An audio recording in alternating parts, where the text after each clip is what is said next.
26 de fevereiro de 2022. Numa sala em Bruxelas, um operador da Euroclear recebe uma ordem e digita alguns comandos no terminal.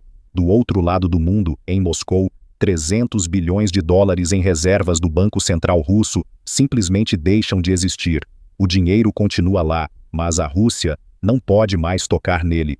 Na mesma semana, 7 bancos russos foram desligados do SWIFT, o sistema de mensagens que move trilhões de dólares por dia entre os bancos do mundo inteiro. E um banco sem SWIFT fica cego e mudo. Ele não recebe, não envia e deixa de existir para o resto do planeta financeiro. Mais da metade das reservas de um país do G20 foram congeladas de um dia para o outro. Foi a maior sanção financeira da história moderna, e a mensagem por trás dela era clara.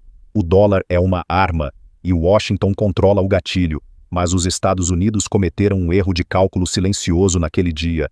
Eles acertaram a Rússia em cheio, mas não perceberam quem estava assistindo do outro lado do mundo, nem o que esse alguém começou a planejar naquele exato momento.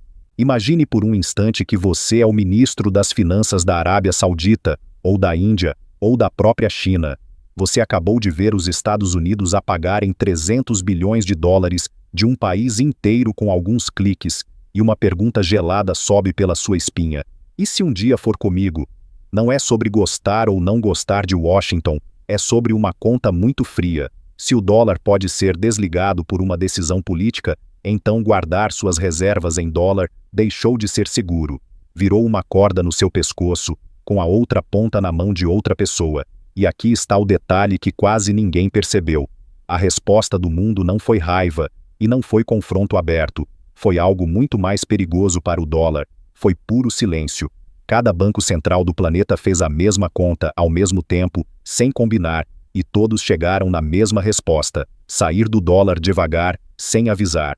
Para entender o que está acontecendo agora, a gente precisa voltar 13 anos antes daquele congelamento. Existe um documento que quase ninguém conhece. É um telegrama diplomático americano de 2009, revelado depois pelo vazamento do Wikileaks.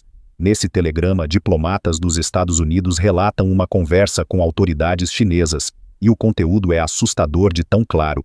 A China dizia, ainda em 2009, que as suas reservas crescentes de ouro serviriam para enfraquecer o domínio do dólar e ajudar a internacionalizar a sua moeda, o yuan.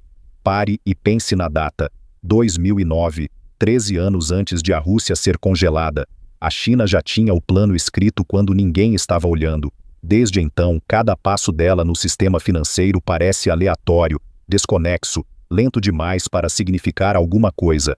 Mas não é nada aleatório. É um jogo de xadrez em câmera lenta, onde cada peça leva uma década para se mover e o adversário nem percebe que entrou na partida. A China não quer derrubar o dólar num golpe. Ela quer torná-lo desnecessário, sem que ninguém perceba a transição enquanto ela acontece. Comece pelo ouro, porque é a peça mais escondida de todo o tabuleiro. Oficialmente, a China declara ao Fundo Monetário Internacional cerca de 2.300 toneladas de ouro. É a 6ª maior reserva oficial do mundo, mas esse número é uma fachada cuidadosa. Analistas que rastreiam os fluxos de ouro pelo mundo chegaram a uma conclusão perturbadora. As reservas reais da China podem passar de 5.400 toneladas, mais que o dobro do que ela admite.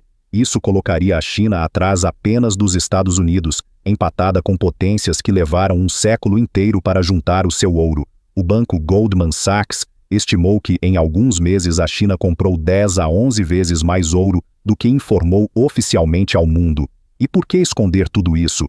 Porque transformar dólares em ouro em silêncio é uma operação de guerra financeira. Se o mundo soubesse o tamanho real dessa fuga, o preço do ouro explodiria e o dólar afundaria antes da hora que Pequim planejou.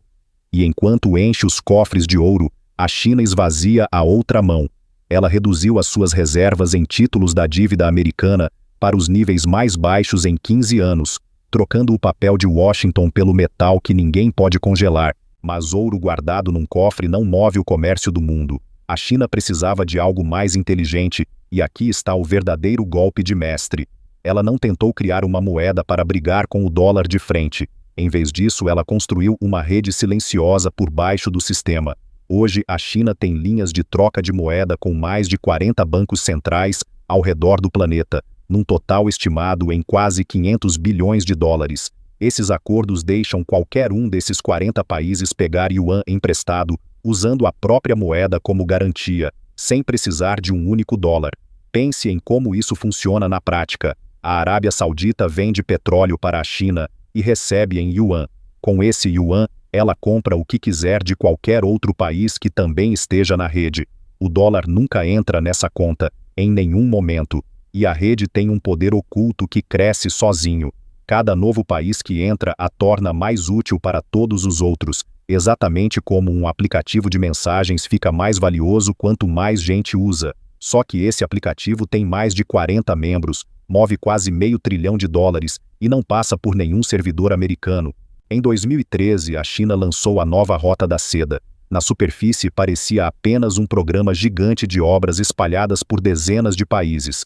Portos, ferrovias, estradas, rasgando continentes inteiros, mas por baixo do concreto era outra coisa. A China financiou centenas de bilhões de dólares em projetos onde a moeda natural de pagamento não é o dólar, e sim o yuan.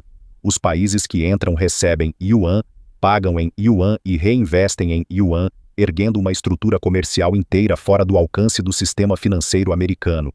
E em 2016 veio o teste mais duro de todos. Quase $1 trilhão fugiu da China num único ano, num ataque ao yuan. A resposta de Pequim foi brutal.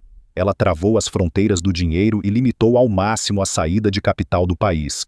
A China escolheu ser livre do dólar, mesmo ao custo de prender o próprio dinheiro dentro de casa, e essa escolha define tudo. Para um país comum, prender o capital seria um desastre completo. Mas quando você está disposto a pagar um preço que ninguém mais pagaria, é porque está jogando um jogo que ninguém mais está jogando. E então, em 2025, o plano saiu do papel e virou petróleo de verdade. A transação mais importante dos últimos anos não tinha um único dólar dentro dela. Em 2017, a Rússia fornecia menos de 1% de todo o petróleo que a Índia importava. Em 2025, esse número saltou para 40%.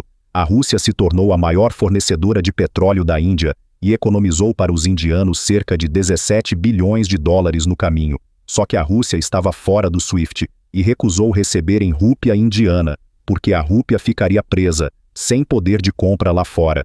A Índia ofereceu pagar em outras moedas, mas a partir de outubro de 2025, os vendedores passaram a exigir uma coisa bem específica: paguem em yuan chinês. E por que justamente yuan? Porque a Rússia precisa de yuan para comprar tecnologia da China, e a Índia tem yuan, vindo do seu próprio comércio com os chineses. 3 países, uma corrente que fecha sozinha. A Índia paga a Rússia em yuan, a Rússia compra da China em yuan, e o círculo se completa, com o dólar de fora, olhando, sem ser convidado.